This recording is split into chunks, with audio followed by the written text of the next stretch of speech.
हमने एक पॉडकास्ट किया था कुमार विश्वास के साथ। जी। कुमार विश्वास ने कहा कि कई भ्रांतियां फैलाई गई, ऐसी बातें रखी गई जिससे नई पीढ़ी जो है उसके मन में रामायण को लेकर, रामचरितमानस को लेकर, श्री राम को लेकर मन में सवाल आए। उत्तरकांड में पूज्यपाद गोस्वामी तुलसीदास जी ने कहीं भी इस प्रसंग का उल्लेख नहीं किया है कि प्रभु ने मां का त्याग किया था।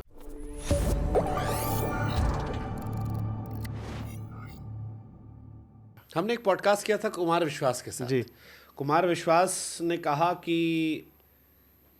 सीता माता को जंगल में भेजने वाला जो अध्याय है वो बाद में अलग से ऐड किया गया, ऐसा उनका मानना है। उन्होंने ये भी कहा कि वो किसी और को नहीं कह रहे, वो खुद कह रहे हैं, शायद उत्तरकांड में शायद ये है। उन्होंने कहा कि वो अलग से ऐड किया गया है। कई भ्रांतियां फैलाई गई, ऐसी बातें रखी गई जिससे नई पीढ़ी जो है उसके मन में रामायण को लेकर, रामचरितमानस को लेकर, श्री राम को लेकर मन में सवाल आए। क्या सत्य है इसका? देखिए, वो अध्याय सच है? मैं बता रहा गर्भवती सीता को जंगल में छोड़कर आने का? हूं। मैं श्री रामचरित मानस जी के आश्रय में राम कथा गाता हूँ, और जब आप श्री रामचरित मानस जी पढ़ेंगे तो 7 कांड हैं। उत्तरकांड में पूज्यपाद गोस्वामी तुलसीदास जी ने कहीं भी इस प्रसंग का उल्लेख नहीं किया है कि प्रभु ने मां का त्याग किया था। त्याग तो हो ही नहीं सकता। त्याग वहां होगा जहां 2 होंगे। बंदों सीता राम पद जिन्हि परम प्रिय खिन्न, उसके ऊपर है गिरा अरथ जल बीच सम कहियत भिन्न न भिन्न। सीताराम जी दोनों एक हैं, तो अलग त्याग कैसे होगा? गोस्वामी जी ने इस बात का कहीं उल्लेख नहीं किया। मेरे पूज्यपाद गुरुदेव भगवान भी कहते हैं, जगत गुरु भगवान चित्रकूट सरकार, कि बेटा ये बाद में जोड़ा गया विकृत करने के लिए स्वरूप। भगवान ने माँ का त्याग नहीं किया। गुरुदेव भगवान भी कहते हैं, गोस्वामी जी तुलसीदास जी भी इसका उल्लेख नहीं किए। जब बाबा नहीं किए तो बाबा से अधिक ज्ञानी हम और आप थोड़ी हो गए। यानी नई पीढ़ी में भ्रांति पैदा भ्रांति करने के लिए पैदा या करने के लिए। धर्म को देखने का नजरिया बदलने के लिए कि नई पीढ़ी सवाल करे कि ये कैसे भगवान है। क्योंकि नई पीढ़ी में कई लोग ऐसे मिलते हैं मुझे जो कहते हैं कि वो प्रभु श्री राम से रावण को पसंद करते हैं क्योंकि रावण ने माता सीता को हरण करने के बाद भी छुआ नहीं। अच्छा, हरण कर ले, अच्छी बात है।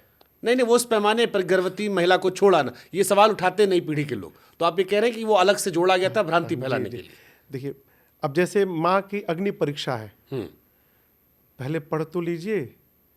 गोस्वामी जी ने स्पष्ट लिखा है कि सीता मैया का तो हरण हुआ ही नहीं था। रावण जिसको लेकर गया है वो सीता मैया का प्रतिबिंब है, छाया। राम जी ने, अब देखिए कारण क्या है। लोग कहते हैं सीता माँ को उठा ले गया। ये धनुष है, जिस धनुष को मेरी माँ ने बाएं हाथ से उठा लिया, रावण उस धनुष को तो उठा ही नहीं पाया, तो मेरी माँ को क्या खाक उठाएगा? कहिए। वो तो साक्षात जगदम्बा है। भगवान मैया के साथ पंचवटी में लीला प्रारंभ किए। लक्ष्मण जी नहीं थे। एकांत में भगवान ने कहा कि जानकी जी, मैं कुछ नर लीला करना चाहता हूं। अब रावण को भगवान ऐसे कैसे मार देंगे? रावण ने अभी तक राम जी के प्रति कोई अपराध नहीं किया, तो मारने का कोई कारण तो चाहिए। तो भगवान ने कहा कि आप अग्नि में प्रवेश कर जाइए। अग्नि, क्योंकि अग्नि नारायण भगवान के कारण पिता हैं। अग्नि नारायण ने ही प्रसाद दिया, आप अयोध्या के, आप जानते होंगे। तो एक रूप से भगवान ने माँ को अपने कारण पिता के पास सुरक्षित करा दिया। गोस्वामी जी चौपाई लिखते हैं कि निज प्रतिबिंब राखितः सीता, तैसई रूपशील सुबनीता। माँ ने अपने प्रतिबिंब को भगवान के पास रखा और अग्नि में जाकर बैठ गई। इस रहस्य को राम जी और माँ को छोड़कर लक्ष्मण जी भी नहीं जानते कि ये नकली भाभी हैं। अब जब रावण वध के बाद सीता मैया बाग से आई हैं, तो वहाँ गोस्वामी जी फिर लिखते हैं कि सीता प्रथम अनल महु राखी, प्रगट कीन छह अंतर साखी। भगवान जिन सीता जी को अग्नि में रखे थे उनको वापस निकालना है अग्नि से, तो झूठी रचना बनाई अग्नि परीक्षण की। प्रतिबिंब की सीता जी जाके जल गई और असली मैया अग्नि से बाहर चली आई। अब जो नहीं इतना डीपली जानता है अथवा जो नहीं पढ़ा है, वो भगवान पर लांछन उठाता है कि भगवान ने माँ की अग्नि परीक्षा ली। तो ऐसी कई भ्रांतियां हैं समाज में। दूसरी बात जो मैं निवेदन करूं, जब बड़े की कोई बात, अब बड़े का कोई कार्य अपने समझ में न आवे तो वहाँ बड़े पर क्वेश्चन मार्क नहीं लगाना चाहिए। वहाँ ये स्वीकार करना चाहिए कि अभी हम ये बात और ये व्यवहार समझने लायक नहीं हुए हैं। होता क्या है, हम बड़े पर ही, श्रेष्ठ पर ही क्वेश्चन मार्क लगा देते कि नहीं, बाबूजी को ऐसा नहीं बोलना चाहिए। अब हम सिखाएं बाबूजी को कैसा बोलना चाहिए, तो बाबूजी काहे होते हो? तो क्यों बाबूजी होते वो?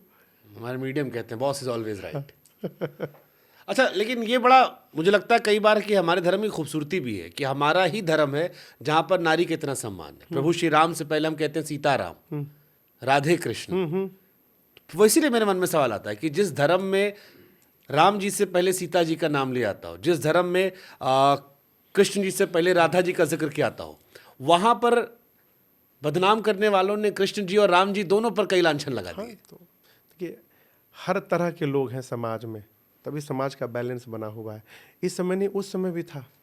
वो शिशुपाल भगवान कृष्ण को कितना अपशब्द कहा, वो तो कृष्ण जी के सामने ही बोल रहा है। भगवान ने 100 अपराध को क्षमा किया, फिर उसका सर उतारा। तो ये सब जगह लोग हैं। अभी जो आपसे मैंने पॉडकास्ट के पहले बात कर रहा था, सबको जाने अच्छी बात है, लेकिन सबको जानने से पहले अपने को जानना आवश्यक है। हमारे जो धर्म ग्रंथ हैं, हमारी जो मान्यताएं हैं, मान्यताएं मानने के लिए हैं, श्रद्धा करने के लिए हैं। श्रद्धा करके रखिएगा तो उसका प्रभाव आपके जीवन में दिखाई पड़ेगा। जबरदस्त। और हम अपने छोड़ के बाकी सब ज्ञान पढ़ लेते हैं। हाँ, सब पढ़ रहे हैं।